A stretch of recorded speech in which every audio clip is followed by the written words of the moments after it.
Good evening, everybody. I will not speak for very long because we have at least got the first three declaimers here, so we can definitely make a start very shortly. It's the sort of evening where some people drift in and out, either the speakers or the audience, so just don't be surprised if things change during the evening in terms of the audience. Thank you all for coming. It's lovely to see you here. It's nice to see some parents who've travelled a little way in here for the duration, I imagine. As you know, this is the celebration at the end of the big whole school competition. On Monday, we had the year group finals where the 6 best in each year group, or 7 in 6, one breaking with tradition, which we won't do again. The 6 best in each year group competed for top 3 places with an external adjudicator. Oh good, number 4's here as well. That was the stage after all 600 boys or so from the first 4 years and about a dozen or so from 6-2 for whom it's optional had their semi-finals and the first round before that. So it's been a really big school-wide competition. A colleague of mine recently, on Monday, said, if ever I come back to Radley in about 40 years' time and wonder whether it's still a good school, I think if I find that Declamations is still happening, I'll know that it is, which I thought was a rather nice way of putting it. The second thing that we are celebrating this evening, at the end of the evening, there will be the presentation of the very fine Elizabeth Madgen casket over there. Elizabeth Madgen, after whom it is named, very generous in a bequest to support Declamation some years ago, a great lover of the English language and the speaking of English, a big fan of events like these and competitions like these, and I know that she would have loved to have been there on Monday to see this sort of thing still happening in the modern world. So we'll be presenting that to the overall Victor Ludorum, the winner of the 6 finals, as picked by our adjudicator John Beasley on Monday and left in sealed instructions for tonight. So that's enough from me. We will dive straight into the first half. There'll be a brief break for refreshments and to just check the times and that we're not overrunning in the middle of about quarter of an hour. But we will go straight in with the Iliad, which I approve of. Jamie.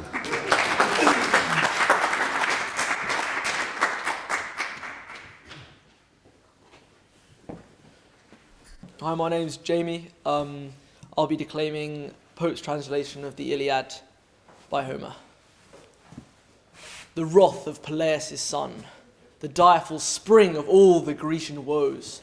O goddess, sing, the wrath which hurled to Pluto's gloomy reign, the souls of mighty chiefs untimely slain, whose limbs unburied on the naked shore, hungry vultures and devouring dogs tore. Since great Achilles and Atrides strove, such was the sovereign doom, and such the will of Jove. Declare, O Muse, in what ill-fated hour sprung the fierce strife, from what offended power? Latona's son a dire contagion spread, and heaped the camp with mountains of the dead. The king of men his reverend priest defied, and for the king's offence the people died. For Christ he sought with costly gifts to gain his captive daughter from the victor's chain. Suppliant the venerable father stands, Apollo's awful ensigns grace his hands. By these he begs, and lowly bending down, extends the sceptre and the laurel crown. He sued to all, but chief implored for grace, the brother kings of Atreus' royal race. Ye kings and warriors, may your vows be crowned, and Troy's proud walls lie level with the ground. May Jove restore you when your toils are o'er, safe to the pleasures of your native shores. But oh, relieve a wretched parent's pain, and give Chryses to these arms again. If mercy fail, let my presence move, and dread avenging Phoebus, son of Jove. The Greeks in shouts their joint assent declare, the priest to reverence, and release the fair. Not so Atrides. He with kingly pride repulsed the sacred sire, and thus replied, hence on thy life, and flee these hostile plains, nor ask, presumptuous, what the king detains. Hence with thy laurel crown and thy golden rod, nor trust too far these ensigns of thy God. Mine is thy daughter, priest, and shall remain, and prayers and tears and bribes shall plead in vain, till time shall rifle every youthful grace, and age dismiss her from my cold embrace. In daily hours of the loom employed, or doomed to deck the bed she once enjoyed.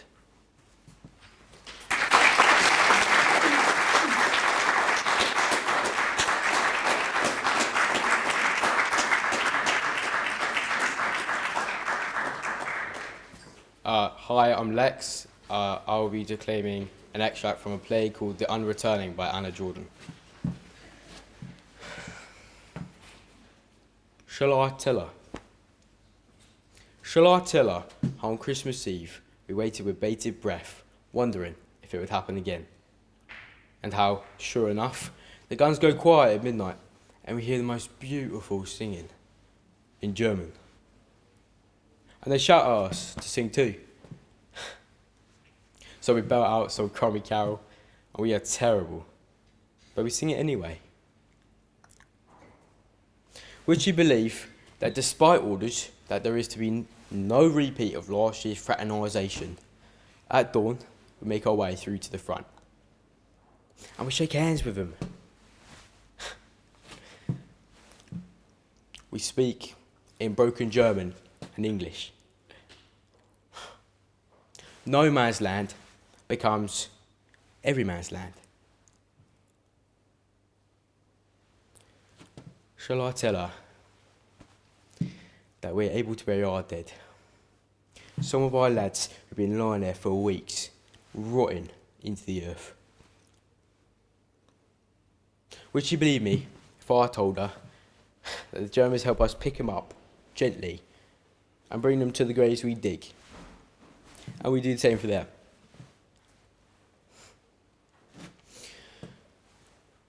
Shall I tell Rose that when we get back to our dugout, there's a cherry in it, drunk and singing, in our dugout? He's got a bottle of scotch, and he staggers towards me, puts his hat on my head, and his bottle to my lips. Drink, drink, he says. We know we've got to get him out of there before the Sarge gets back. So Tibbs and I grab him, one of us under each of his arms, and deliver him back to their line, laughing all the way, like three old chums. Could I tell her that when the Sarge is back and we're settling down to our extra rations, we hear, "Freund!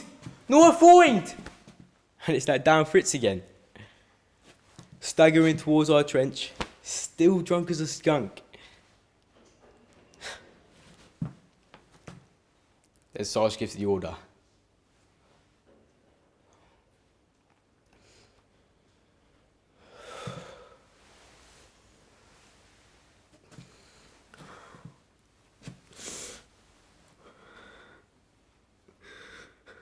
Fritz sees me, grins, opens his arms.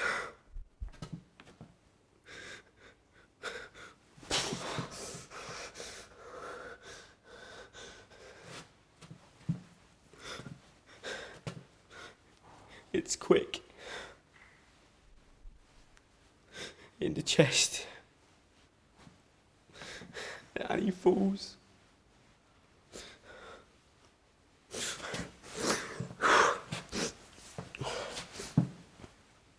I cry after,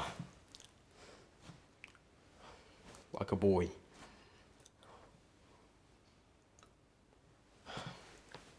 Do I tell her? No. I just say, "Yes, Rose, I shot him in the chest. I was following orders. I always follow orders."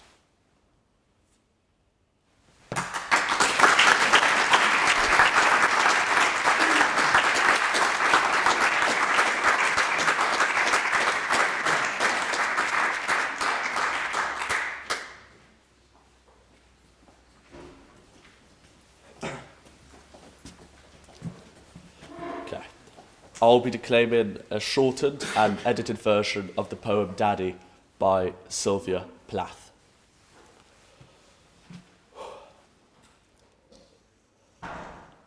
You do not do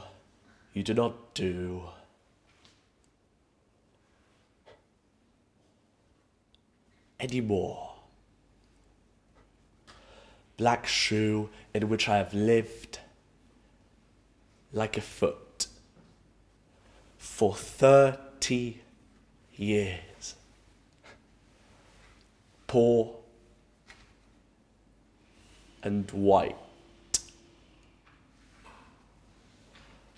Barely daring to breathe or a chew.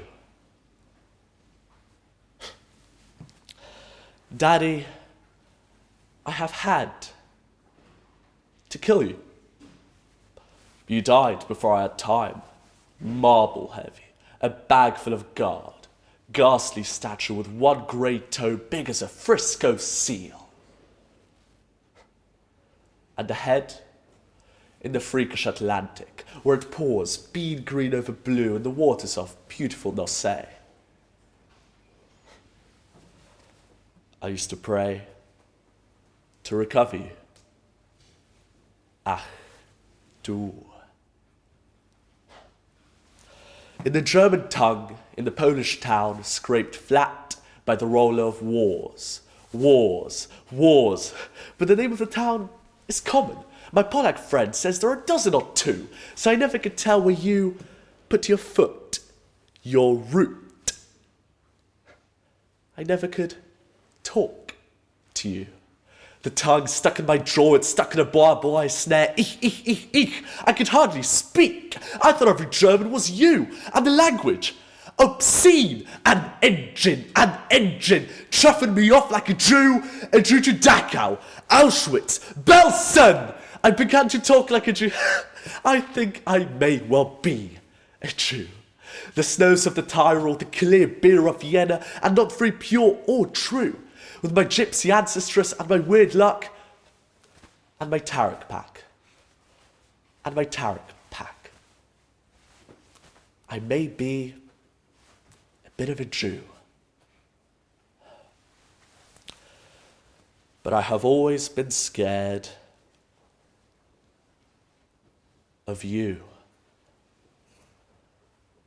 With your Luftwaffe, your gobbledygoo, and your neat mustache, and your air-and-eye bright blue Panzerman, oh you! Not God, but a swastika. So black, no sky could squeak through. Every woman adores a fascist. The boot in the face, the brute. Brute heart of a brute like you.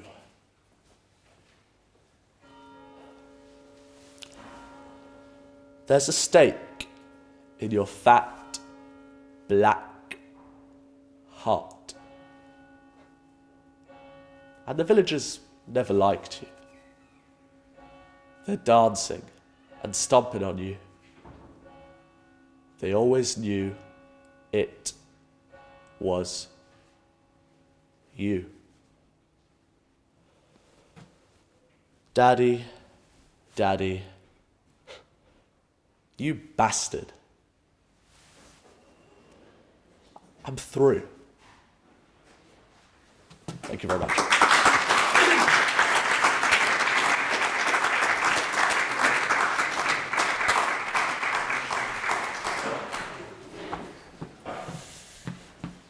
I will be performing Two by Jim Cartwright. First night in here? Well, you'll get used to us. We're a lively pub. It's calmed down a bit now, but it comes in waves. I'm not going to ask you what you're doing here. I never do. It's one of our few rules. We get a lot of rendezvouses here, you see, but we're also strong on couples. Don't get me wrong, they either come that way or go that way. Woman over there is my wife. Bitch. I run this place virtually on my own, and we've been here bloody years.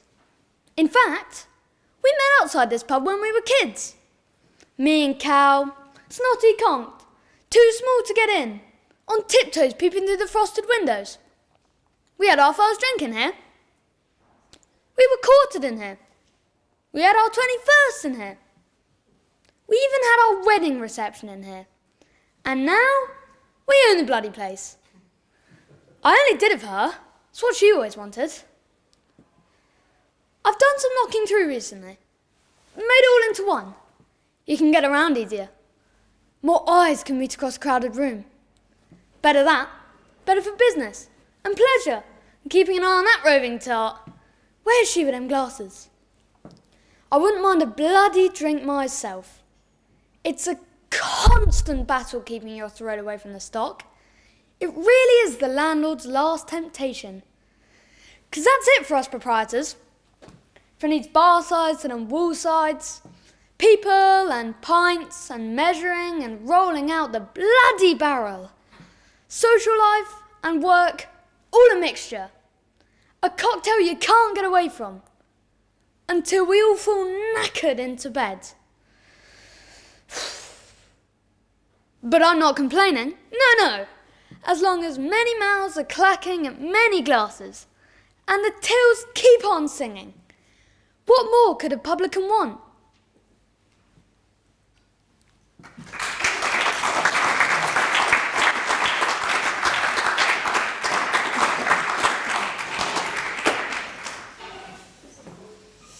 Hi, I'm Will, and I will be performing Strange Meeting by Wilfred Owen.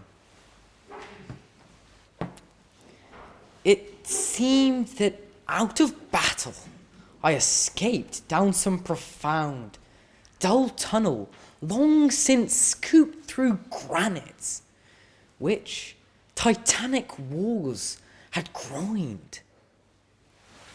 Yet also there, encumbered sleepers groaned, too fast in thought, or death to be bestirred. Then, as I probed them, one sprang up and stared with piteous recognition in fixed eyes, lifting distressful hands as if to bless. And by his smile, I knew that sullen hall. By his dead smile, I knew we stood in hell. With 1,000 fears, that vision's face was grained. Yet, no blood reached here from the upper ground. No guns thumped or down the flues made moan. Strange friend, I said, here is no cause to mourn. None, said that other, save the undone years, the hopelessness. Whatever hope is yours was my life also. I went hunting wild after the wildest beauty in the world, which lies not calm in eyes or braided hair, but mocks the steady running of the hour. And if it grieves richlier than here. For by my glee, many men have laughed. And of my weeping, something had been left, which must die now. I mean the truth untold, the pity of war, the pity war distilled. Now, men will go content with what we spoiled. Or discontent, boil, bloody, and be spilled. They will be swift with the swiftness of the tigress. None will break ranks, though nations trek from progress. Courage was mine, and I had mystery. Wisdom was mine, and I had mastery. To miss the march of this retreating world into vain citadels that are not walled, and then, when much blood had clogged their chariot wheels, I would go up and wash them from sweet wells, even with truths that lie too deep for taint. I would have poured my spirit without stint, but not through wounds, not on the cess of war. Foreheads of men who have bled where no wounds were. I am the enemy you killed, my friend. I knew you in this dark, for so you frowned yesterday through me as you jabbed and killed. I parried, but my hands were loath and cold. Let us sleep now.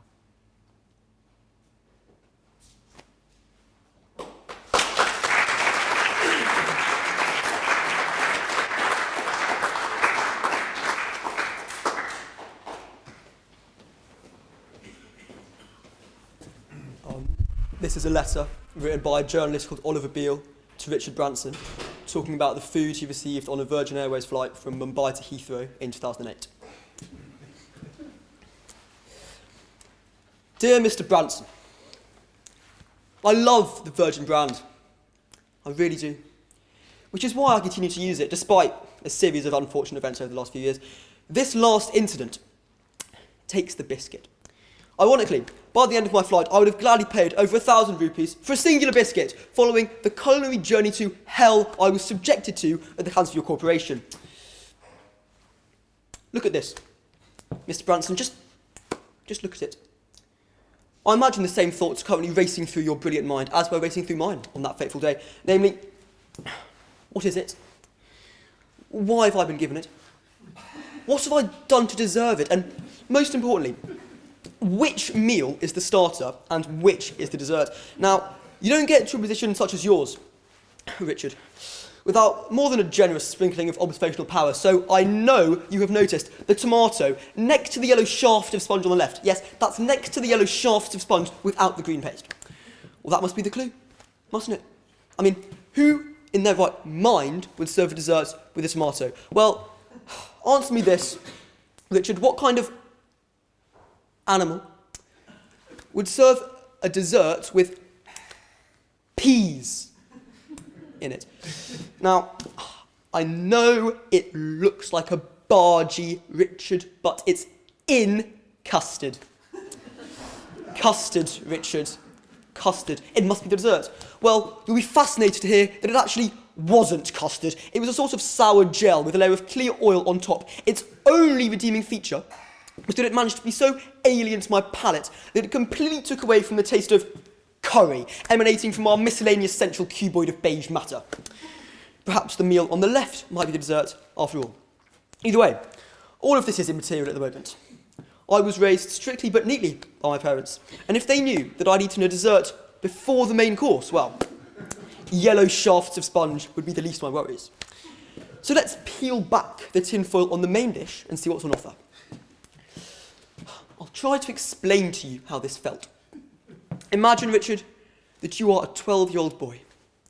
Now imagine it's Christmas morning, and you're sat there with your final present to open. It's a big one, and you know what it is. It's that Goodman stereo you picked out of the catalogue and wrote to Santa about.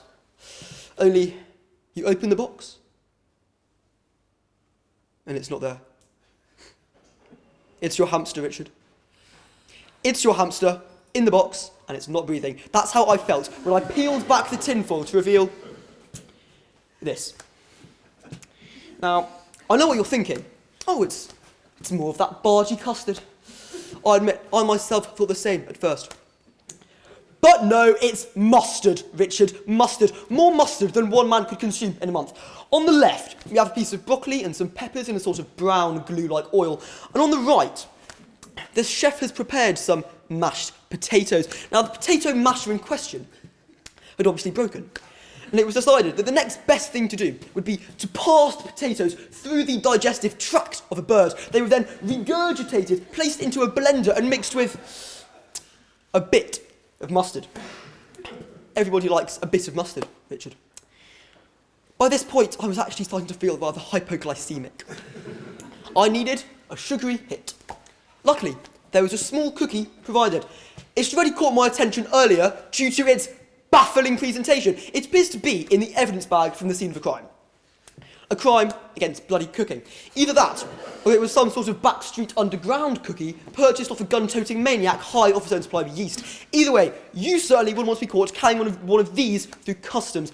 Imagine biting down onto a soft piece of brass, Richard. That would be a more pleasurable experience on the teeth than the specimen above.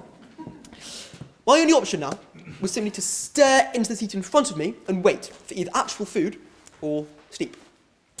Neither came for an incredibly long time. But when it did, well, it's past my wildest expectations. Yes, it's another crime scene cookie. Only this time you dunk it in the white stuff. Richard, what is that white stuff? I thought at first it was going to be yoghurt.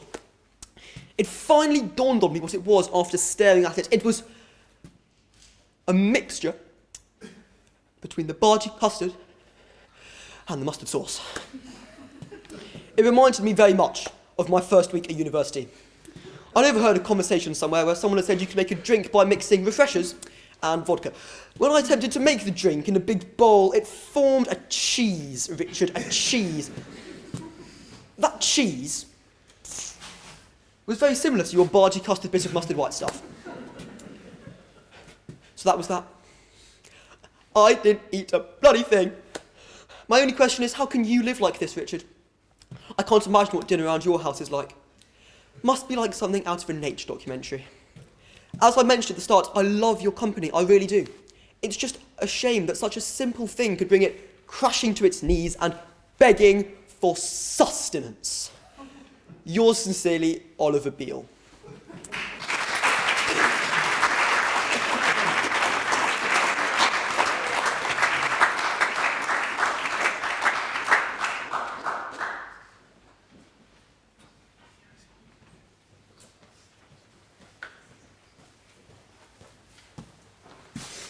My name is Ding Ding, and I will be declaiming How I Met My Wife, which is a tale of orphaned negatives.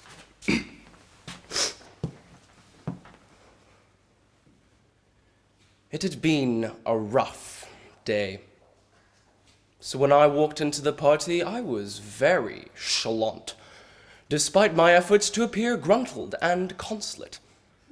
I was furling my wieldy umbrella for the coat check when I saw her standing alone in a corner.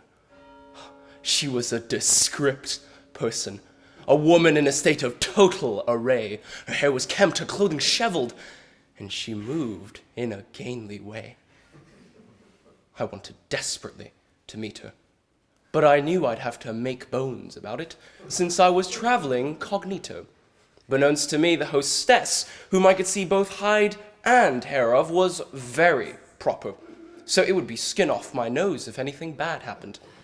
And even though I had only swerving loyalty to her, my manners couldn't be peccable. Only toward and heard of behavior would do. Fortunately, the embarrassment that my immaculate appearance might cause was evitable. There were two ways about it, but the chances that someone as flappable as I would be apt enough to become persona grata or a sung hero was slim. I was, after all, something to sneeze at. Someone you could easily hold a candle to. Someone who usually aroused bridled passion. So I decided not to risk it. But then, all at once, for some apparent reason, she looked in my direction and smiled in a way that I could make heads or tails of. I was plussed.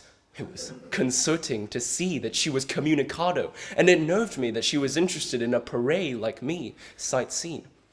Normally, I had a domitable spirit, but being corrigible, I felt capacitated, as if this was something I was great shakes at, and forgot that I had succeeded in situations like this only a told number of times. So, after a terminable delay, I acted with mitigated gall and made my way through the ruly crowd with strong givings. Nevertheless, since this was all new hat to me and I had not the time to prepare a promptu speech, I was petuous, wanting to make only called-for remarks. I started talking about the hors d'oeuvre, trying to abuse her of the notion that I was sippid, and perhaps even bunk a few myths about myself. She responded well, and I was made that she considered me a savory character who was up to some good. She told me who she was. What a perfect nomer, I said advertently. The conversation became more and more coate, and we spoke to much avail. But I was defatigable, so I had to leave at a godly hour. I asked if she wanted to come with me.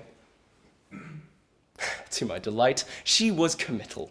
We left the party together and have been together ever since. I have given her my love, and she has requited it.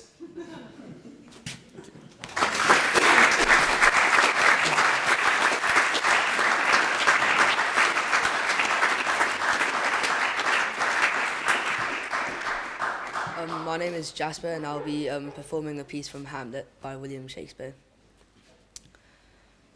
To be or not to be,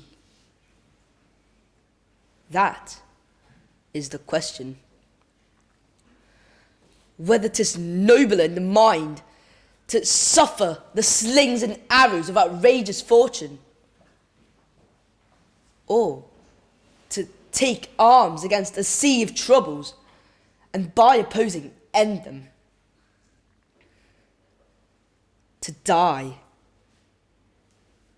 to sleep, no more, and by a sleep to say we end the heartache and the thousand natural shocks that flesh is heir to.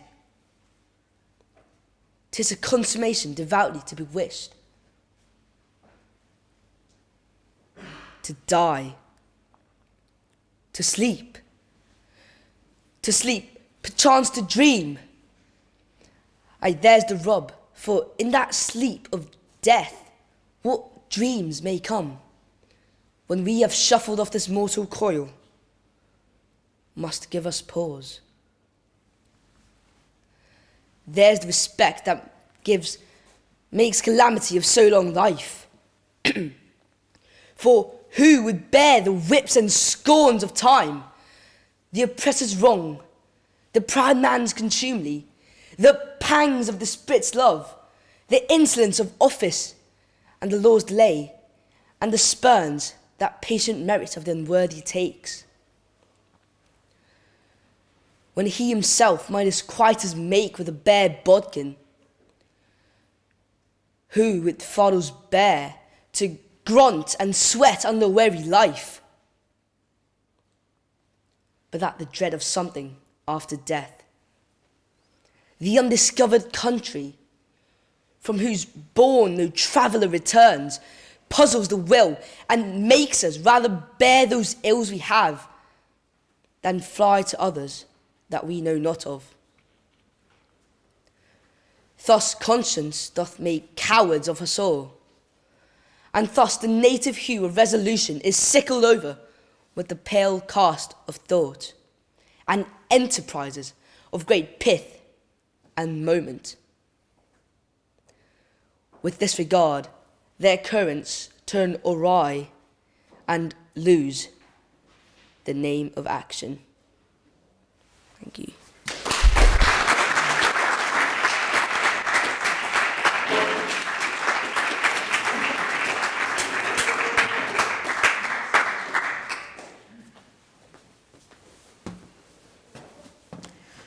Hi, I'm Kit, and I'll be declaiming an extract from the Satsuma Complex by Bob Mortimer. My name is Gary. I'm a 30-year-old legal assistant with a firm of solicitors in London. I live by myself in a one-bedroom flat on a sprawling 1960s local authority housing estate in Peckham. My flat is just a 5-minute walk away from work, a state of affairs that pleases me on those occasions that I wish it to. I'm on the short side of average height and come equipped with a very large nose that borders on the comical if I wear sunglasses. If you happen to notice me walking down the street, I will be invariably wearing my cheap grey suit with a white shirt and tie, work days, or my brown corduroy jacket with jeans and a t-shirt, empty days. If you happen to notice my nose before you spot my clothing, please do not be alarmed. It is perfectly normal. My hair is neat and tidy with a short back and sides and a side parting engineered to resemble a semi-quiff. My brown almond-shaped eyes have been described as both sad and welcoming within the same 24 hours. To describe me as anonymous would be unfair, but to notice me more than in passing would be a rarity. My only real friend in London is one of my neighbours on the estate. I did make a good connection with this girl this past week or so, but earlier today that blew up in my face and smacked my arse with a fish slice. I thought she liked me, but it turned out I was very wrong. I think I was in love with her.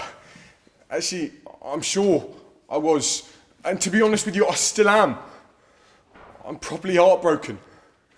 For the first time in my life. My mum used to tell me that I'd been blessed with a good imagination and that I should use it to my advantage to relieve any boredom, inject joy and perspective into my life. She would say, if you can imagine something that has never happened to you before, then when that something does happen, you will be better prepared to both appreciate and cope with it. Sadly, my imagination isn't really working out at the moment. Although, to be fair to Mum, it usually does. Some people bury their faces in their smartphones all day. Not me. Not me. I've had the same old Nokia brick phone for years and years and years and never really bothered with social media and the like. I just don't see the point of it. I mean, I've got enough strangers in my life as it is. So if I'm out and about, I keep my head up and my mind stimulated by those sights and those sounds around me. Neighbours arguing. I imagine that they're arguing over the need to replace a washing machine filter. A broken window. I imagine that that window has been broken by a child manoeuvring an adult ladder. Rust penetrating the wheel arches of a long abandoned car. I imagine that that car had been dumped by some old wine merchant who'd gone nuts. Dogs sharing an interest in a spillage. I imagine that those dogs are called Zach Briefcase and Lengthy Parsnips. If these sights and sounds aren't stimulating enough, I let my mind kick into a higher setting. Thank you.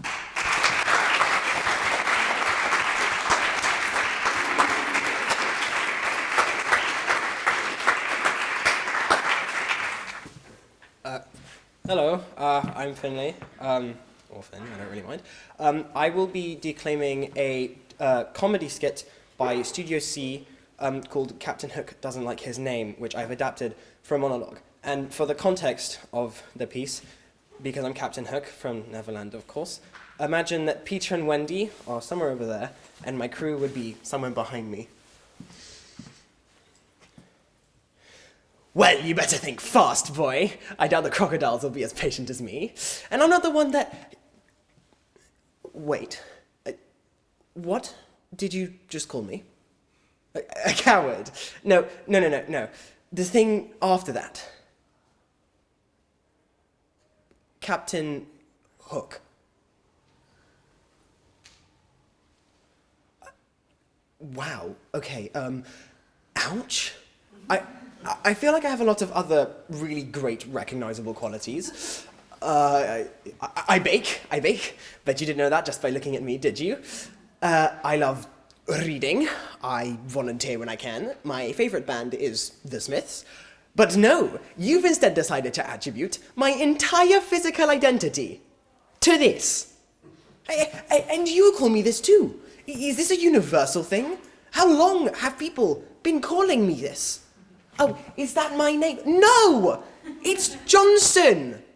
Who told you that my real last name was related to the worst accident of my life? Oh my gosh, that's so mean.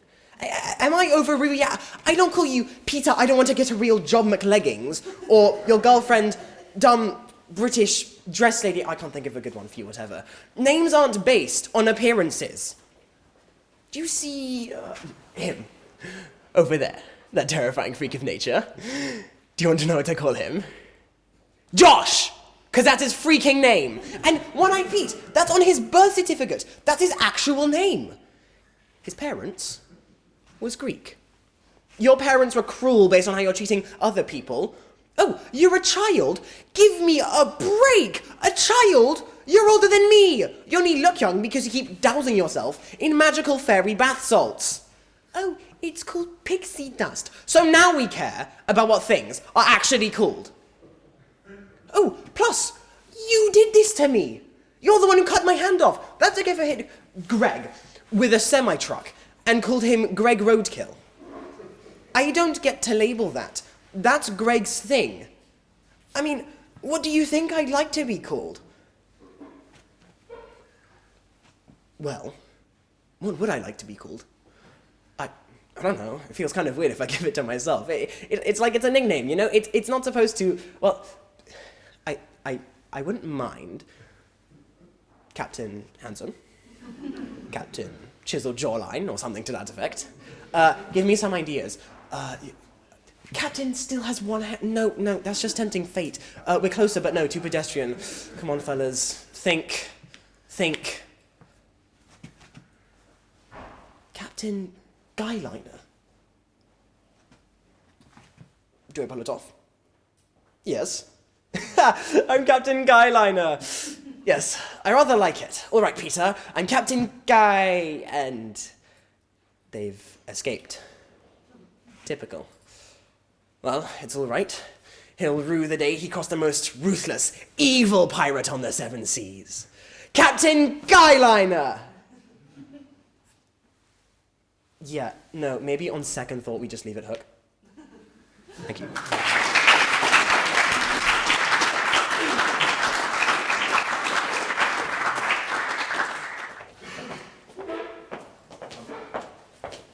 Hello? I'm Robbie. I will be performing a poem, The Panto, by G.K. Chesterton. White founts falling in the courts of the sun, and the Soldan of Byzantium is smiling as they run. There is laughter, like the fountains, in that face of all men feared. It stirs the forest darkness, the darkness of his beard. It curls the blood-red crescent, the crescent of his lips, for the inmost sea of all the earth is shaken with his ships. They have dared the white republics up the capes of Italy. They have dashed the Adriatic round the line of the sea. And the Pope has cast his arms abroad for agony and loss, and called the kings of Christendom for swords about the cross. The cold Queen of England is looking in the glass. The shadow of the Valois is yawning at the mass. From evening isles fantastical rings faint the Spanish gun, and the Lord upon the golden horn is laughing in the sun. Dim drums throbbing in the hills half heard, where, only on a nameless throne, a crownless prince has stirred, where, risen from a doubtful seat and half-attainted stall, the last knight of Europe takes weapons from the wall. The last and lingering troubadour to whom the bird had sung, that once went singing southward when all the world was young. In that enormous silence, tiny and unafraid, comes up along a winding road, the noise of a crusade. Strong gongs groaning as the guns boom far. Don John of Austria is going to the war. Stiff flanks straining in the night blast cold, in the gloom black purple, in the glint old gold. Torchlight, crimson on the copper kettle drums, then the truckets, then the trumpets, then the cannon, and he comes. Don John laughing, in the brave beard curled, spurning off his stirrups like the thrones of all the world, holding his head up for a flag of all the free. Love light of Spain, hurrah! Death light of Africa. Don John of Austria is riding to the sea. Thank you.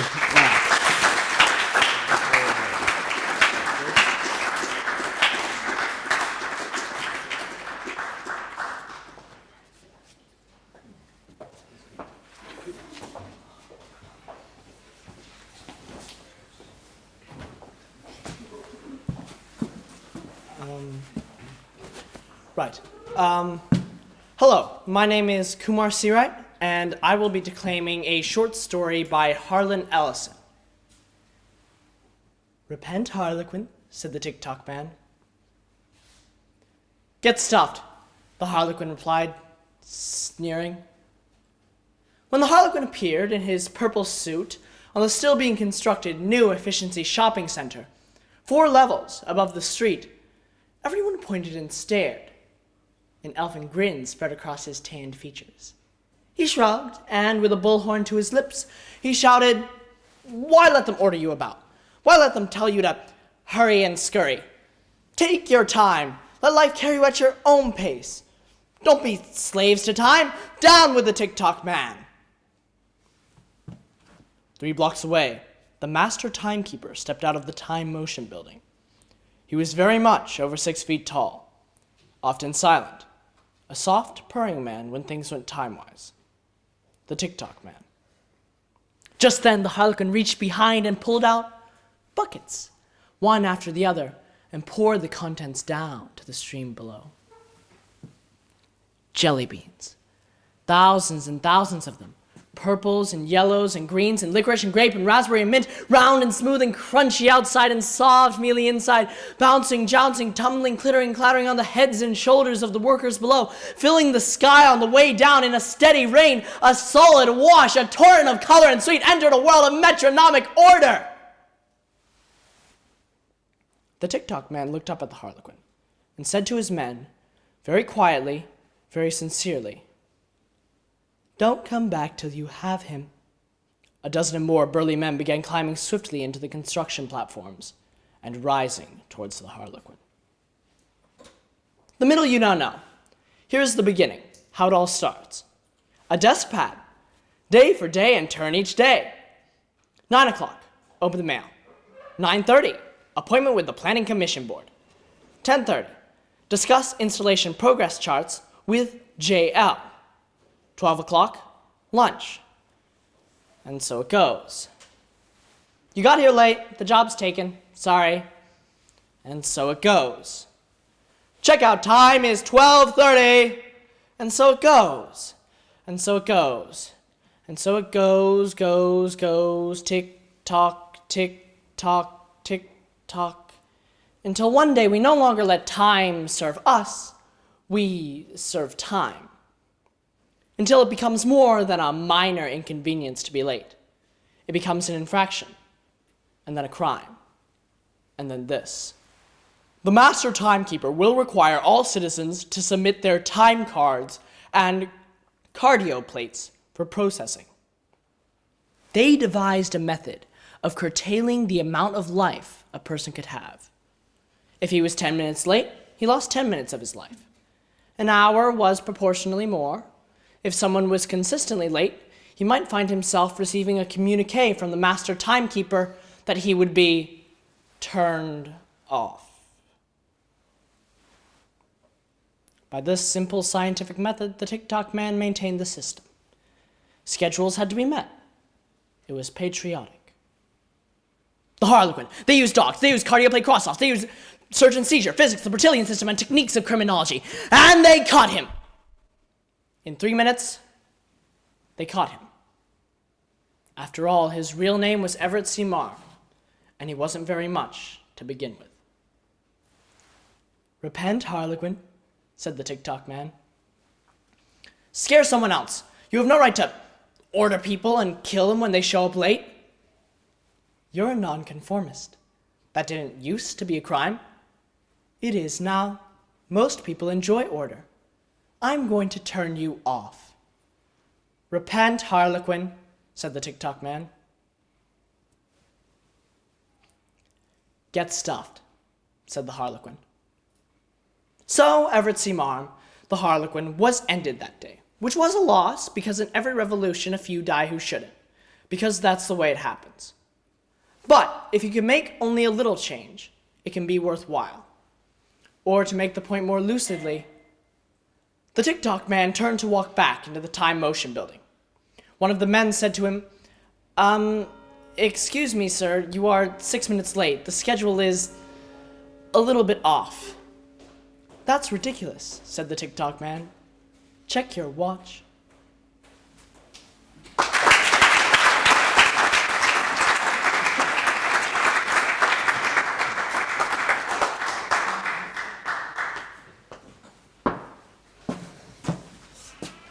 Good evening. My name is Rupert, and today I will be declaiming Michael Douglas's speech as the character Gordon Gekko about greed from Oliver Stone's 1987 film Wall Street. Well, ladies and gentlemen, we're not here to indulge in fantasy, but in political and economic reality. America has become a second-rate power. Its trade deficit and its fiscal deficit are at nightmare proportions. Now, in the days of the free market, when our country was a top industrial power, there was accountability to the stockholder.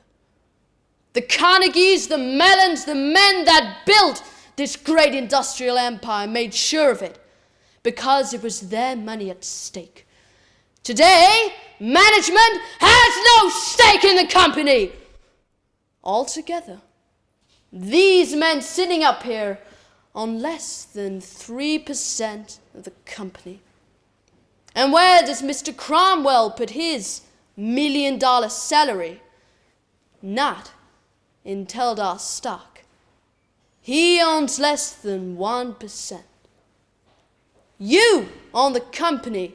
That's right, you, the stockholder, and you are all being royally screwed over by these bureaucrats with their steak lunches, their hunting and fishing trips, their corporate jets, and golden parachutes. Teldar paper, Mr. Cromwell. Teldar paper has 33 different vice presidents each, earning over $200,000 a year. Now, I've spent the last 2 months analyzing what all these guys do, and I still can't figure it out.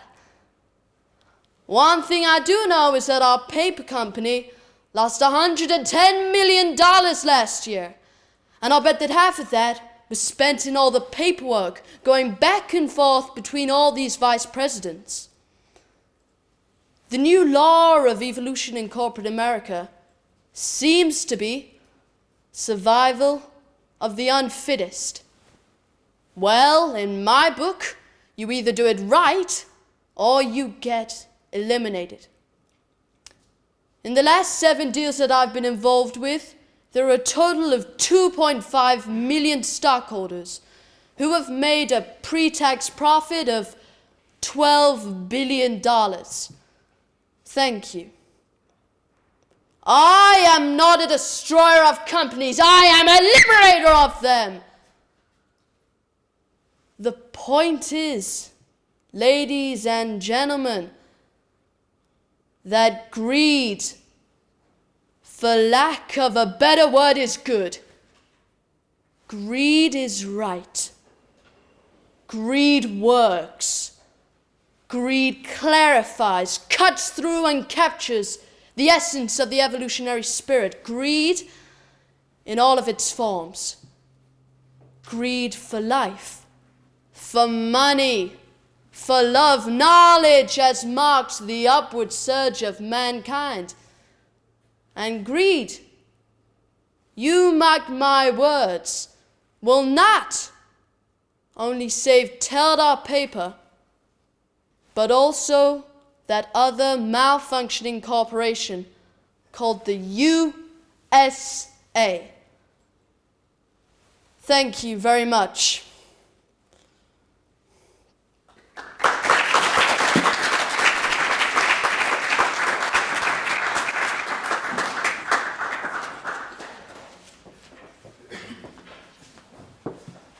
Good evening, my name is Freddie, and I'll be declaiming a monologue from a play called Art, which is written by Yasmin Reza.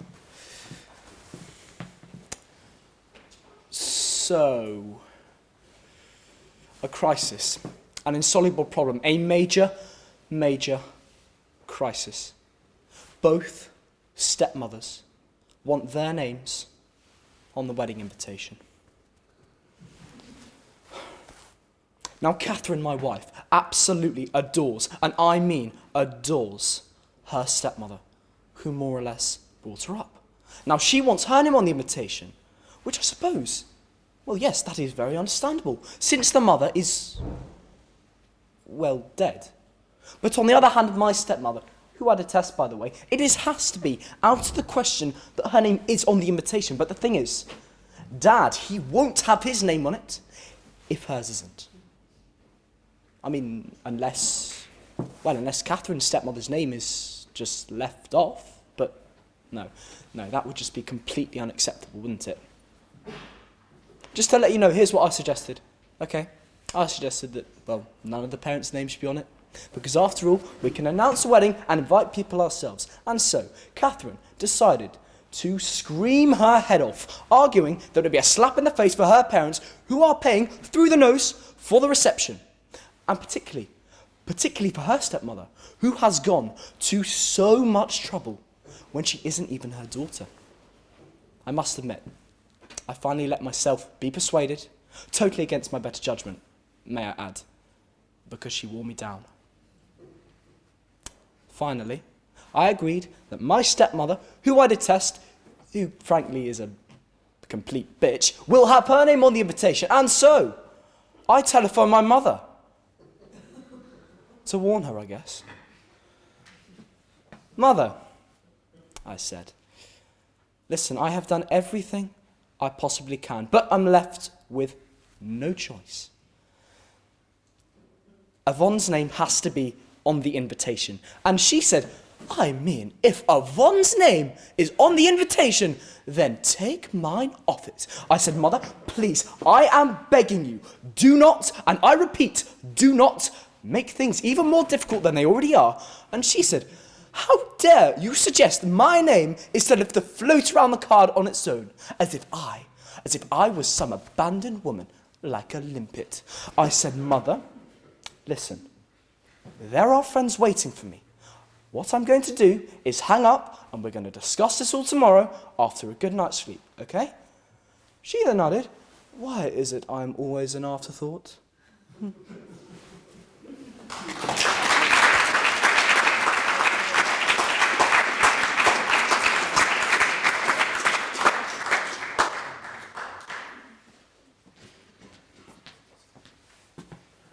My name is Adam, and I will be declaiming a monologue from the play White People by J.T. Rogers.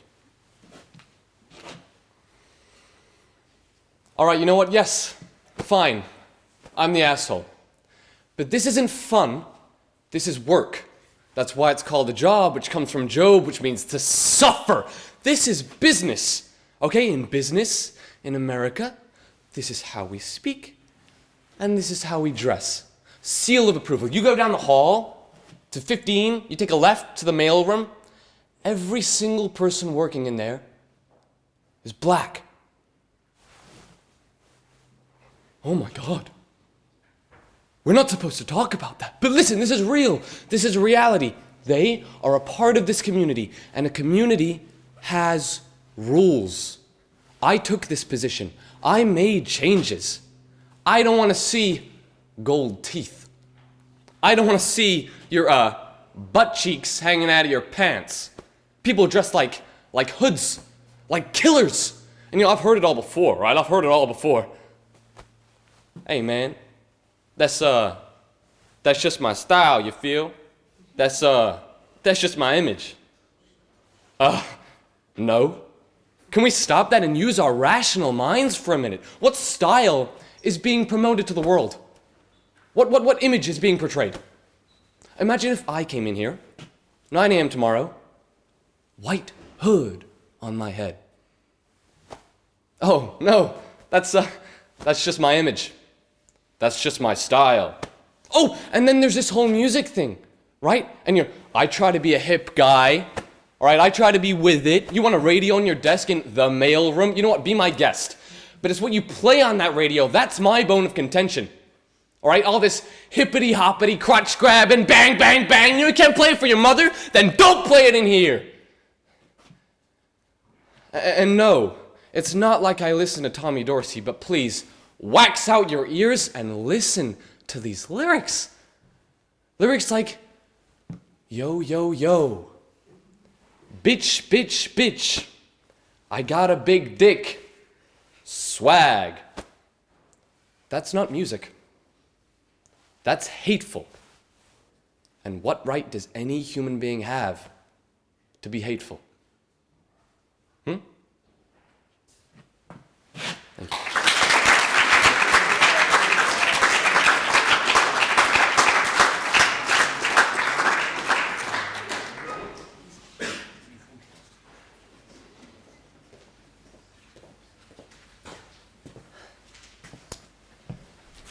Hello, my name is Steve.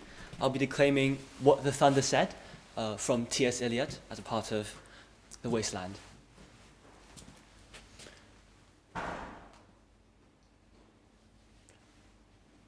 After the torchlight red on sweaty faces, after the frosty silence in the gardens, after the agonying stony places, the shouting and the crying, prison and palace and reverberation of thunder of spring over distant mountains. He who was living is now dead. We who are living are now dying with a little patience. Here is no water, but only rock, rock and no water, and the sandy road, the road winding above among the mountains, which are mountains of rock without water. If there were water, we should stop and drink. Amongst the rock, one cannot stop or think. Sweat is dry and feet are in the sand.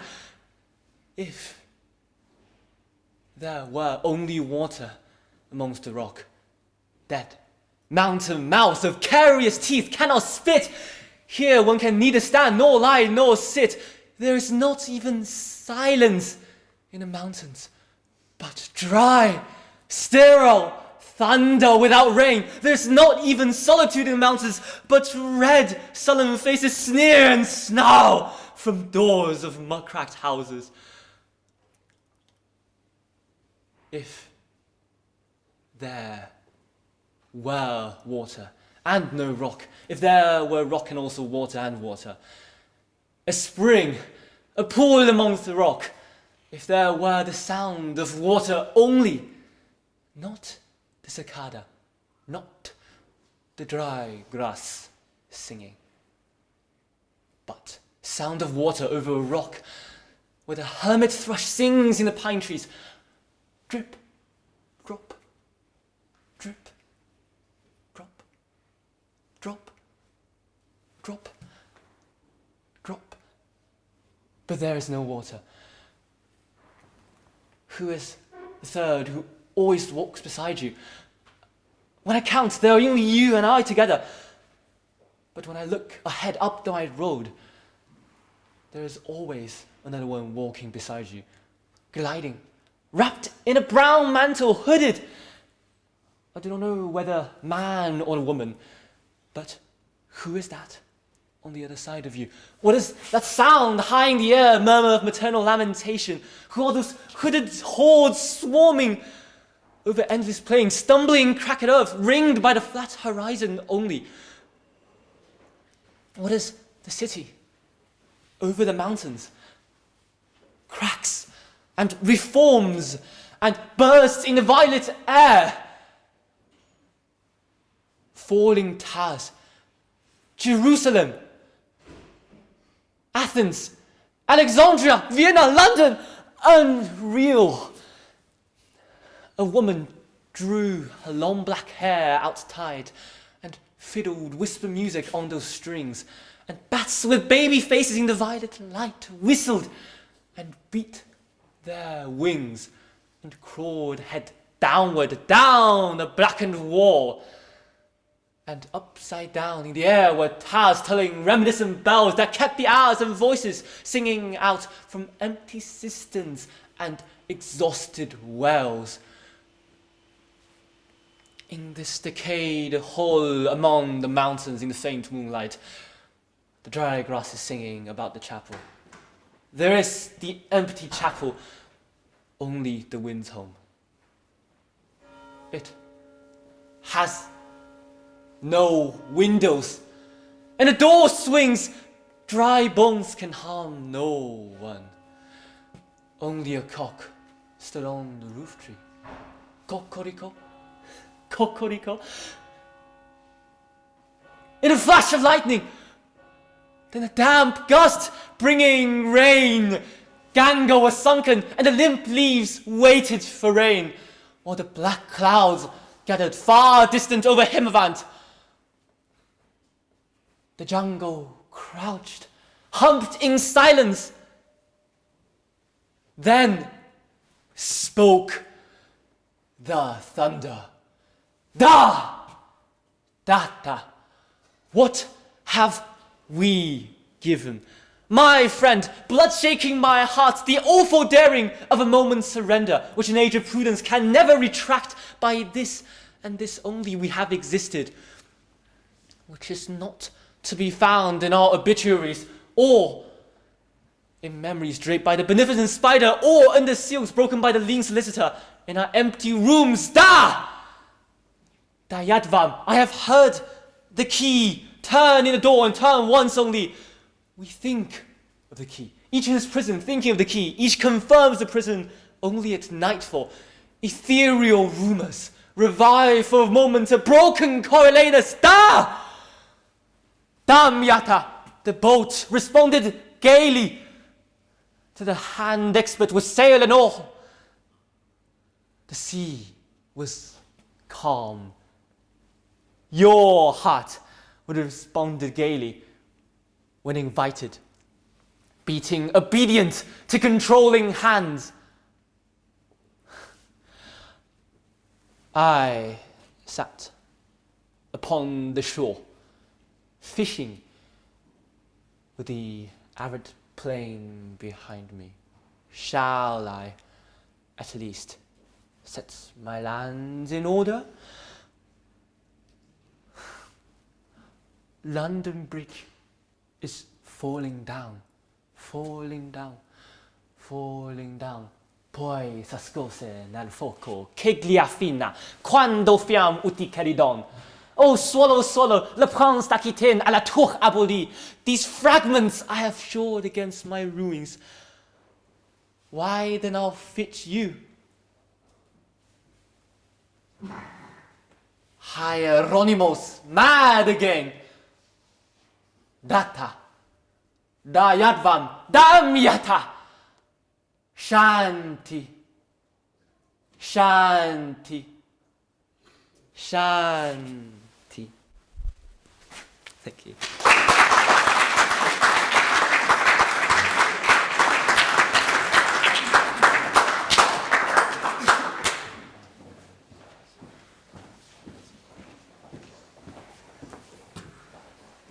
Hi, I'm Louis. I will be declaiming Ewan Roy's eulogy to his brother from Succession. Good morning. What sort of people would stop a brother speaking for the sake of a share price? It is not for me to judge my brother. History will tell that story. I can just give you a couple of instances about him. As you all probably know, we came across for the first time during the war for our safety. But the engines of our ship let go, and the rest of the convoy sailed on without us, leaving us adrift. They told us children that if we spoke or coughed or moved an inch, that the U-boats would catch the vibrations through the hull and we would die in the drink right there in the hold. For 3 days and 2 nights, we stayed quiet. A 4-year-old and a 5.5-year-old speaking with our eyes. And once we were over, our uncle, who was, so to speak, a character, well, they had a little money and they sent Logan away to a better school. And he hated it. He just hated it. He wasn't well, he was sick. And he mewed and he cried, and eventually he got out and came home under his own steam. But when he got back, our little sister, she was a baby, but she was there by then. He always believed that he brought home the polio with him, which took her. I don't even know if that's true. But our aunt and uncle certainly did nothing to disabuse him of that notion. They let it lie with him. I loved him, I suppose, and I suppose some of you did too, in whatever way he would let us and we could manage. But I can't help but say, he has wrought the most terrible things. He is a man who has, here and there, drawn in the edges of the world, now and then darkened the skies a little, closed men's hearts, fed that dark flame in men, the hard, mean, hard relenting flame that keeps their hearts warm while another grows cold, their grain stashed while another goes hungry, and even has the temerity to tell that hard, funny, yes, funny, but hard joke about the man in the cold.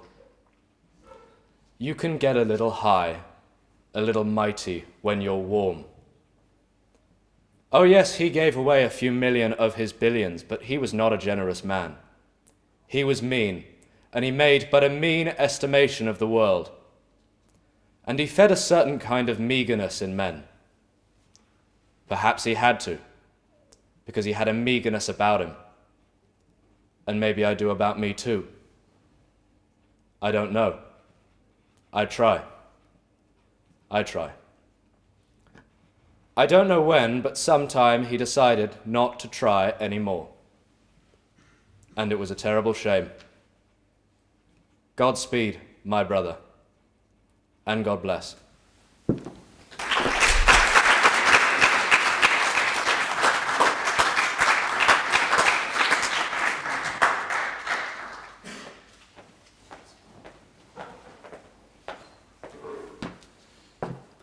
Hi, I'm George, and I'll be declaiming Ken's monologue from the play Red by John Logan. Do you know where I live in the city? Yeah, you know, uptown, downtown, Brooklyn. Well, do you know if I'm married? Dating? Queer? God, anything? You know, 2 years, I've been working here. 8-hour days, 5 days a week, and you know nothing about me. You ever once asked me to dinner? Maybe come to your house? Well, you know I'm a painter, don't you? But have you ever once asked to look at my work? Christ almighty. You know, try working for you, for a living. But talking. Jesus Christ, won't he ever shut up? This titanic self-absorption of a man. You know, you stand there trying to look so deep when you're nothing but a solipsistic bully. With your grandiose self-importance, and your lectures, and your arias, and your let's look at the fucking canvas for another few weeks, let's not fucking paint, no, let's just look. And the pretensions. Jesus Christ, the pretensions. You see, I can't imagine any other painter in the history of art has ever tried so hard to be significant. Because not everything has to be so goddamn important all the time. Not every painting has to rip your guts out and expose your soul, because not everyone wants art that actually hurts. You see, sometimes people just want a fucking still life, or a landscape, or a soup can, or a comic book, which you might learn if you ever left this goddamn hermetically sealed submarine here with all the windows closed and no natural light, because natural light isn't good enough for you. But then nothing is ever good enough for you, not even the people who want to buy your paintings. You say museums are nothing but mausoleums. Galleries are run by pimps and swindlers, and art collectors are nothing but shallow social climbers. So who is good enough to own your art? God, anyone? Or maybe, you know, the real question is, who's good enough to even see your art? Is it just possible that no one is worthy to look at your paintings? God, that's it, isn't it? Because we've all been weighed in your balance and have been found wanting. You know, you say you spend your life in search of real human beings, people who can look at your paintings with compassion, but in your heart, you no longer believe those people even exist. And so you lose faith, and so you lose hope, and so black swallows red. And my friend, I don't think you would recognize a real human being if he were standing right in front of you. Thank you.